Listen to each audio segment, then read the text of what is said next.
네, 지금부터는 투자해놓은 시간 통해서 오늘 시장에서 핫한 이슈들, 종목들 저희가 남은 오후장 전략 한번 세워보겠습니다. 네, 오늘 함께할 두 분은요, ISS의 김태성 본부장, SP인베스트 이주호 본부장 두 분과 함께하겠습니다. 어서 오세요. 네, 안녕하세요. 네, 또 마지막 순서로는 두 분의 탑픽주가 준비되어 있으니까요. 끝까지 채널 고정하시면서 어떤 탑픽주를 준비해 오셨을지 한번 기대해 보겠습니다. 네, 오늘 시장은 미국과 일본의 관세 협상 타결에 따른 수혜 섹터들이 움직이고 있어서 먼저 자동차 이야기부터 해보겠습니다. 네, 그동안 자동차 관련 종목들이 정부의 밸류업 정책에 올랐을 때 반짝 상승에 그쳐서 이번에도 반짝 상승에 그치지 않을까 그런 의문이 드실 텐데요. 이번에는 좀 분위기가 다른 것 같아서 저희가 자동차부터 진단해 보겠습니다. 미국이 일본에 대한 상호 관세율을 15%로 인하하기로 합의하면서 자동차에 대한 품목 관세도 12.5%로 인하하기로 했습니다. 덕분에 국내 자동차에 대한 품목 관세도 인하해주지 않을까라는 그런 기대감이 반영되면서 오늘 현대차와 기아가 거래량을 동반한 지금 장대 양봉을 그리고 있는데요. 먼저 김태성 본부장님. 네. 그동안 관세 이슈로 자동차 섹터가 정말 많이 눌렸습니다. 오늘 네. 외국인과 기관의 수급이 또 자동차 쪽으로 다 향하고 있는데 이번에는 좀 소외주에서 벗어날 수 있을까요? 한 가지 팩트는 우리나라 관세가 협의된 게 아니고요. 일본과 일본이죠. 미국과의 관세가 협의되었다라는 것이고, 이를 토대로 우리가 자동차 관세, 우리도 일본만큼은 혹은 정의선 회장이 처음에 굉장히 큰 돈을 투자하겠다라는 그런 시기가 있다 보니 일본보다 오히려 더 많은 관세에 대한 우위를 점할 수도 있지 않겠는가라는 기대감 때문에 올라오고 있는데, 저는 조금은 더 지켜봐야 된다라는 입장입니다. 왜냐하면 두 가지죠. 일단 첫 번째로는 내일 현대차에 대한 실적이 나와요. 근데 여기서 실적이 잘 안 나올 가능성을 조금 열어둬야 된다는 생각이 듭니다. 왜 안 나오냐면 관세가 부과되기 전에 미국도 그렇고 굉장히 많은 소비자가 일부 먼저 구매를 했습니다. 그러다 보니 그 1분기 실적은 생각보다 굉장히 좋게 나왔지만 그에 따라서 2분기 실적은 다소 좀 주춤하지 않을까라는 생각이 들어서 만약 내일 실적에 대한 어떤 부진을 조정의 빌미가 될 가능성도 저는 높다라는 생각이 들어서 오늘보다는 내일의 흐름을 보시면서 자동차 쪽을 바라보시는 게 맞다라는 생각이 들고 있고, 지금 결과론적으로 글로벌 증시에서 일본은 관세 협의 때문에 올라왔지만 간밤에 GM 같은 경우에는 향후 가이던스를 좀 문제 삼아서 조정의 폭이 좀 깊었었거든요. 그래서 자동차 주들을 그냥 좋게만은 지금 볼 수 있는 상황은 아니지 않겠는가, 조금 더 경계감을 가지고 신중한 타이밍을 저는 노리는 게 맞지 않을까라는 의견을 드려보도록 하겠습니다. 네, 우리나라도 일본만큼의 관세 인하가 이루어져야 된다라고 말씀을 해주셨습니다. 그리고 일단은 내일 현대차 그리고 모레 금요일에 또 기아의 실적 발표가 예정되어 있으니까요. 실적 그리고 어떻게 나오는지를 일단 잘 한번 살펴보자라고 말씀해 주셨습니다. 일단은 오늘 현대차그룹 중심으로 강한 매수세가 들어오고 있는 가운데 자동차 부품주도 덩달아 오르고 있습니다. 이주호 본부장님, 직접적인 수혜를 기대해 볼 수 있을 만한 자동차 부품주들 어떤 기업들이 좀 있을까요? 네, 뭐 화신이랑 SL 정도 말씀드리고 싶고요. 아까 김영민 매니저님 말씀하신 SL이 네. 가장 크게 수혜를 볼 가능성이 높다라고 생각합니다. 특히나 이제 미국의 생산 시설을 갖추고 있고요. 그 다음에 관세 협상이 잘 됐을 경우에는 사실 수혜를 받을 가능성이 굉장히 크고요. 특히나 SL 같은 경우는 지금 엄청나게 저평가입니다. 왜냐면 유보율 자체가 1000%가 지금 1분기 기준으로 넘었거든요. 근데 자본금이랑 다 따지고 보면은 현금 잉여금이 거의 뭐 2조가 넘는 상황이라 시총보다 높은 상황입니다. 그러니까 이런 상황에서 만약에 관세에 대한 리스크가 조금 해소가 된다고 한다면 저는 충분히 좀 추가 상승도 노려볼 수 있지 않을까 이렇게 생각하기 때문에 부품주 보신다고 한다면 SL을 중심으로 보시는 게 좋을 것 같습니다. 네, 부품주 안에서는 SL, 오늘도 영민한 투자에서 원샷 스페셜 종목으로 소개가 됐는데 추가 상승 한번 기대해보자라고 말씀해 주셨습니다. 네, 그리고 오늘 자동차 쪽 안에서 또 이주호 본부장님의 탑픽주가 준비되어 있으니까요. 어떤 기업 탑픽주로 준비해 오셨을지 한번 기대해 보도록 할게요. 마지막 순서에 저희가 공개를 하겠습니다. 네, 그리고 트럼프 대통령의 알래스카 LNG 프로젝트와 관련해서 일본과 합작해 계약을 체결할 것이라고 밝혔습니다. 이 소식 덕분에 자동차뿐만 아니라 오늘 철강과 강관 종목들 지금도 여전히 두 자릿수대 급등세를 이어가고 있는데요.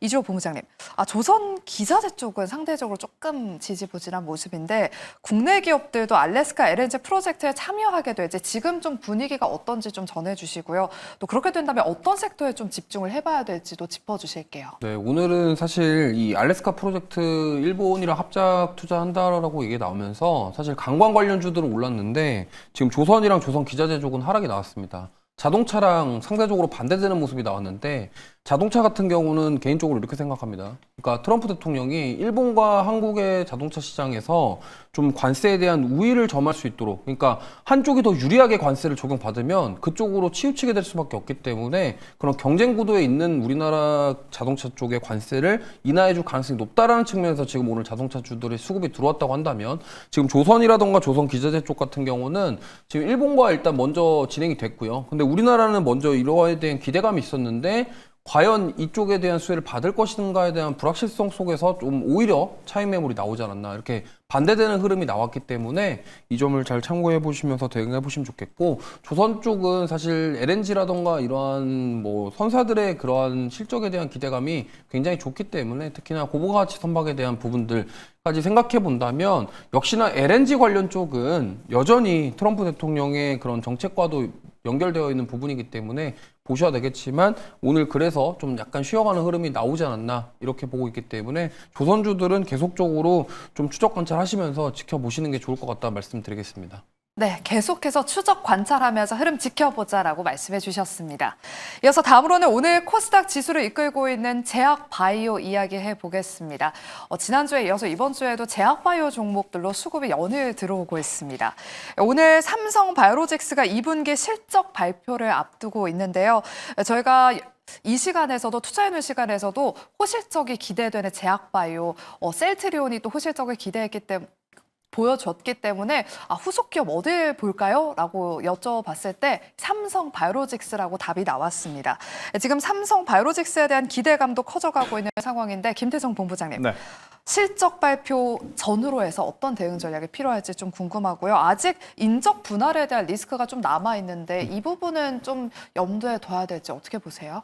그러니까 저는 삼성바이오로직스를 투자함에 있어서 분할에 대한 이슈는 크게 노이즈가 될 가능성은 없다는 생각이 들고 있고, 결국엔 시청자분들의 성향에 따라서 지금 삼성바이오로직스를 좋게 볼 것이냐, 네. 아니면 좀 불편하게 볼 것이냐, 이게 좀 달라질 것 같아요. 왜 제가 이런 이야기를 드리냐면, 우리가 많은 개인 투자자분들이 제약바이오를 투자를 함에 있어서 가장 기대하는 움직임은 오늘 삼천당 제약이라든지 옵투스 제약과 같이 한 번에 이제 시세가 나는 것을 좀 기대하시는 분들이 많을 것 같아요. 하지만 셀트리온을 비롯해서 삼성바이오로직스 혹은 이제 CDMO, CMO 쪽에 뭐 대표적으로 이제 중소형 기업인 뭐 바이넥스와 같은 기업들을 살펴보면 그렇게까지 시세가 좀 탄력적으로 나오고 있는 상황은 아니에요. 그래서 이제 시청자분들의 성향에 따라서 나는 공격적으로 보신다라고 하면 사실 삼성바이오로직스나 셀트리온 이쪽보다는 알테오젠, 리가켄바이오, 뭐 ABL바이오, 올릭스, D&D파마텍 이런 쪽을 보시는 게 맞을 것 같고요. 아니다. 일단 금리 인하 기조로 넘어가고 있고, 우리나라 제약사 그리고 이제 바이오시밀러 같은 경우에는 미국의 정책 기조, 약값 인하, 그리고 이제 어떻게 보면 수요에 대한 증가를 기대를 해본다면 길게 봤었을 때 바이오시밀러가 좋다고 하신 분들은 삼성바이오로직스 저는 지금도 비싼 가격이 아니라 충분히 매수할 수 있는 가격대가 아니겠는가라는 의견 한번 드려보도록 하겠고요. 이제 공장 가동률이 가장 중요합니다. 셀트리온도 그렇고 삼성바이오로직스도 그렇고, 제가 이제 여러 가지 이제 데이터 중에 지금 중요하게 보는 것은 가동률이었는데, 가동률이 거의 뭐 80% 이상 돌아가고 있는, 거의 풀캐파라는 거죠. 그렇기 때문에 저는 이쪽에 대한 우상향, 꾸준한 우상향은 충분히 기대해 볼 수 있지 않겠는가. 대신 삼성바이오로직스를 투자를 했는데 다른 중소형 제약사들이 막 20% 30% 급등하면 또 포모 현상이 나타날 수 있으니까요. 이 부분은 여러분들의 포트의 상황을 현재 좀 잘 살펴보시고 선택을 하시는 게 맞을 수 있겠다는 의견 드리겠습니다. 네, 삼성바이오로직스는 꾸준한 우상향 한번 기대해 보겠습니다. 그리고 오늘 여러 번 이야기가 나왔던 삼천당 제약 이야기도 한번 나눠보도록 할게요. 여전히 상한가에 거래가 되고 있는데요. 삼천당 제약이 개발 중인 경구용 GLP-1 제네릭의 생물학적 동등성 시험이 성공적으로 마쳤다라는 소식에 여전히 상한가에 거래가 되고 있습니다. 아니, 이 생물학적 동등성 시험이 무엇인가 하고 제가 좀 살펴봤더니요. 오리지널의 그 특허를 회피하면서도 오리지널과 동등 동등한 효능 재현에 성공했다라고 보시면 될 것 같습니다. 다시 말해서 뭐 특허를 회피하면서 그러니까 더 좋게 만드는 것이 아니라 동등하게 그 효능을 발휘하면서 경쟁사들보다 더 빠르게 시장에 진입할 수 있기 때문에 이 투심을 지금 자극하고 있는 건데요.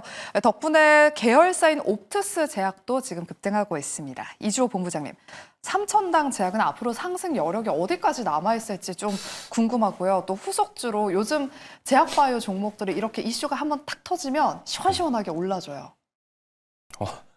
후속 기업도 후속주도 말씀해 주세요. 말씀해달라는 건가요? 네. 네, 일단 지금 아까 설명하신 것처럼 삼천장제약은 지금 GLP-1 관련해서 지금 리벨서스의 그 동등성이 굉장히 큰 의미를 부여했다라고 보시면 되겠고요. 특히나 이제 황반변성 치료제, 그러니까 아이리아 시밀러인 SCD-411이 이제 캐나다에서 판매를 시작합니다. 그러니까 이거에 대한 기대감까지 있기 때문에 두 가지 모멘텀이 있습니다. 그리고 사실은 뭐 지금 비만 치료제를 봐야 되냐, 뭐 시밀러를 봐야 되냐, 뭘 봐야 되냐 이렇게 고민이 많으실 건데 만약에 어쨌든 나는 비만 치료제 쪽으로 좀 집중하고 싶다 그러면 역시나 D&D 파마텍 쪽으로 좀 집중해 보시는 게 좋을 것 같고요. 그 다음에 뭐 그 외에 나는 CDMO 쪽 보고 싶다 한다면은 ST팜이 좀 삼성바이오로직스의 대안이 될 수 있는 좀 투자처가 되지 않을까 이렇게 생각을 해서 저는 일단 D&D 파마텍이 좀 가능성이 조금 더 높아 보입니다. 왜냐면 삼천당 제약이 내일도 상승이 나오면은 이쪽 비만 치료제 관련 섹터에서 좀 덩달아 상승 나오는 가능성이 굉장히 크다고 보고 있기 때문에 보시면 좋겠고 하나 더 말씀드리자면 올릭스까지도 한번 보시면 좋을 것 같아요. 그래서 D&D 파마텍은 오늘 살짝 쉬어가는데 이때가 또 매수 기회가 될 수가 있기 때문에 잘 참고하셔서 대응해 보시길 바라겠습니다. 네, 후속 기업으로 D&D 파마텍과 올릭스 비만 치료제 관련 기업 소개해 주셨습니다. 눈여겨보시길 바라면서 다음으로는 전력 인프라 섹터 이야기를 한번 해보도록 할게요. 어제 저희가 이 시간에 LC 현대일렉트릭이 실적이 발표가 되면서 급락세를 보였습니다. 오늘은 다행히 좀 반등 흐름을 보이고 있는데요. 오전에 7%대까지 어제 하락폭을 다 만회하는 상승분이 나왔다가 현재는 약간 윗꼬리가 좀 달렸습니다. 오늘 여러 증권사에서 또 긍정적인 내용의 리포트가 나오면서 반등 흐름을 보이고 있는데 이주호 본부장님, 하반기부터는 안정적인 성장 궤도에 오를 수 있다라는 그런 의견이 지배적이었습니다. LC현대일렉트릭을 포함한 변압기 종목들 다시 매수해봐도 될지 아니면 지금은 좀 추가 조정을 기다려봐야 될지 요즘 수급이 왔다 갔다 해서 네. 어떻게 좀 전략을 세워봐야 될지 고민이 돼요. 저는 개인적으로 좀 지금 이게 오히려 빠진 게 매수의 기회가 아닐까 이렇게 생각을 합니다. 사실 어제 실적이 안 좋게 나온 건 사실입니다. 안 좋게 나왔지만 근데 향후 중장기적으로 봤을 때 이 AI 산업 자체가 뭔가 꺾이거나 그렇게 될 것 같지가 않아요. 왜냐면 지금 미국 빅테크 기업들이 계속적으로 투자를 늘리고 있는 상황이기 때문에 당분간은 계속적으로 이 산업 쪽으로는 좋아질 가능성이 저는 높다라고 생각을 하기 때문에 조금 더 보시면 좋겠고요. 증권사에서도 이러한 긍정적인 얘기를 계속하는 이유가 지금 현재로서는 실적이 좀 안 좋게 나왔더라도 앞으로는 조금 더 좋아질 것이다에 대한 부분이 지배적입니다. 만약에 미국 쪽에서 어떤 AI 산업에 대한 우려감 그리고 이거에 대한 너무나 고평가가 아니냐에 대한 이유로 만약에 폭락이 나오지 않는 한 지금 이쪽 전력기기 쪽은 제가 봤을 때는 계속 이런 상승세를 이어갈 가능성이 높다라는 점 참고하시면 좋겠고요. 50만 원 이하에서는 HD현대일렉트릭 같은 경우는 계속적으로 모아가시는 전략으로 접근해 보시면 좋은 결과 있지 않을까 이렇게 말씀드리겠습니다. 네, 전력 설비 쪽은 조정이 매수의 기회다라고 말씀해 주셨습니다. LC현대일렉트릭은 50만 원 선 아래가 또 매수의 기회일 수 있으니까요. 잘 참고하셔서 대응해 보시길 바랄게요.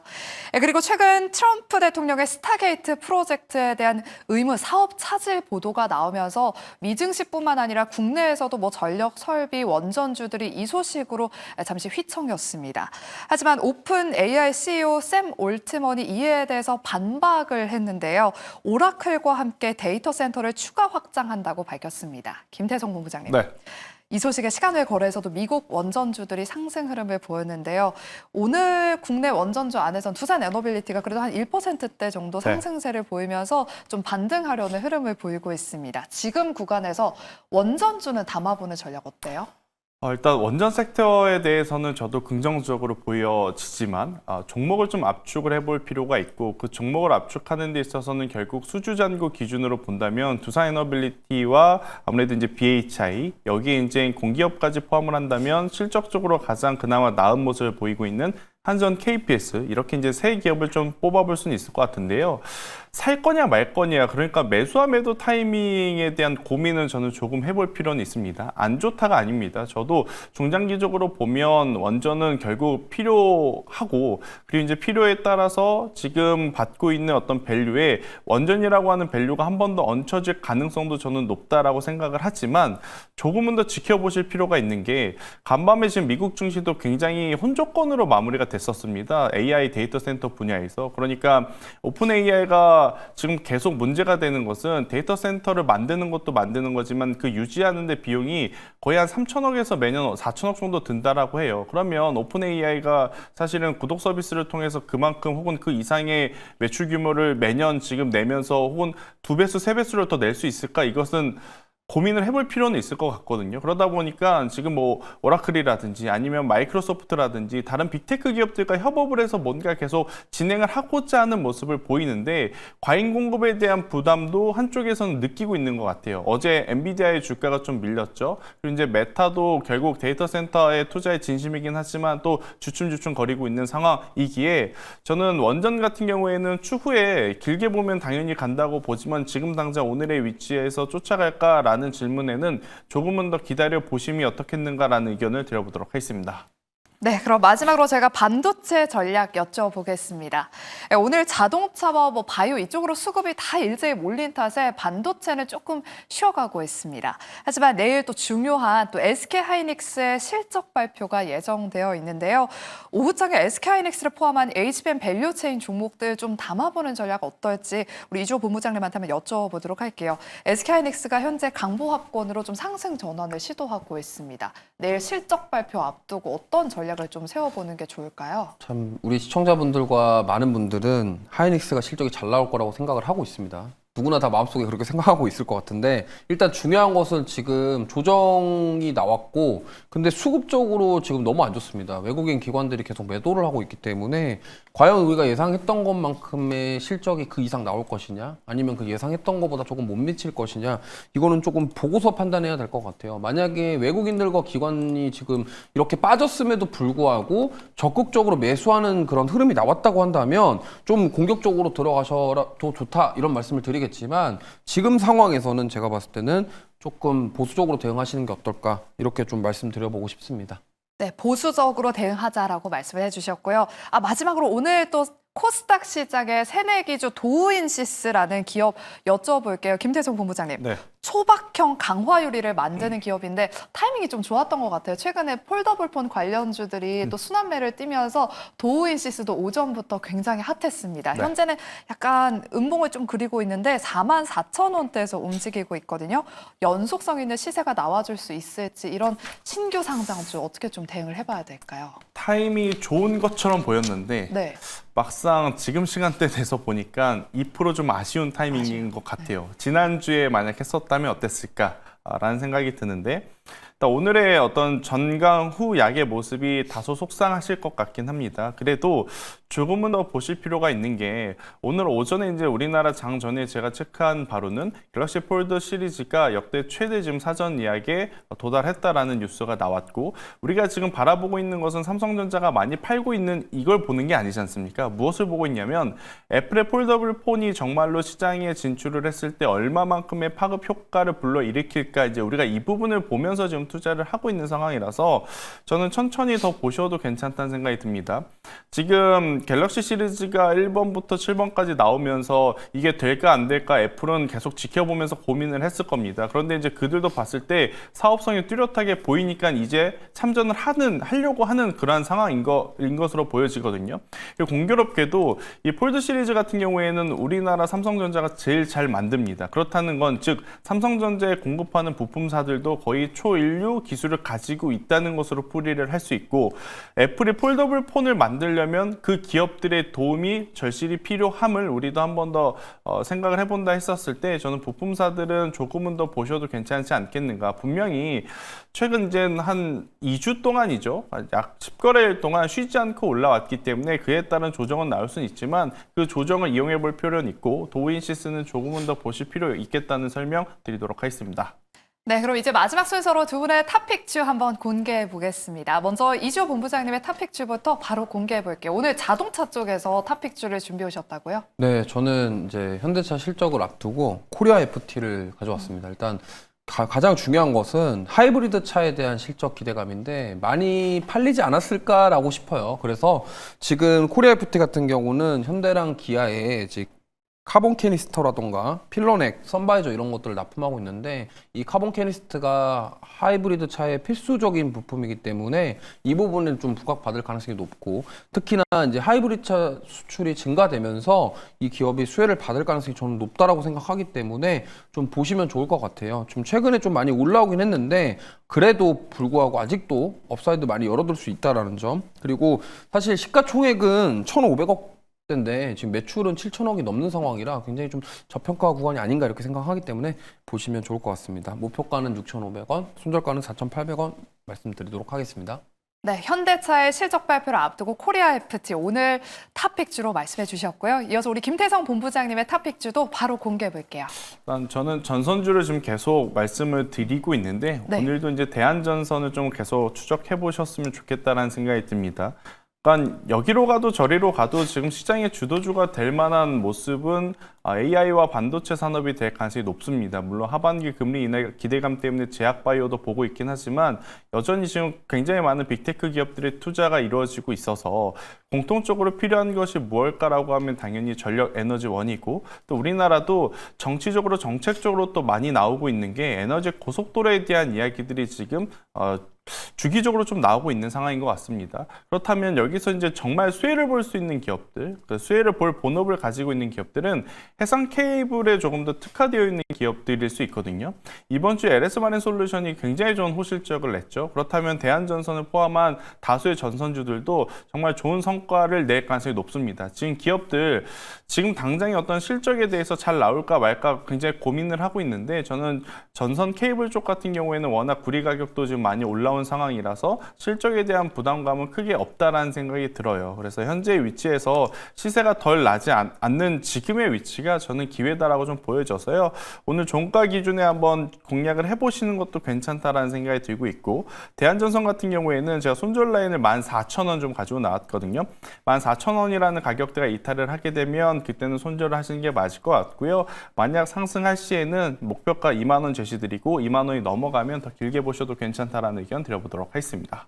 네, 오늘 김태성 본부장님은 앞으로 계속해서 전선주 눈여겨봐야 된다라고 말씀해 주시면서 대한전선에 말씀해 주셨습니다. 오늘 탑픽주는 대한전선과 코리아 FT였으니까요. 눈여겨보시기 바랍니다. 네, 그럼 저희는 내일 이 시간에 다시 돌아오도록 할게요. 함께해 주신 여러분 고맙습니다.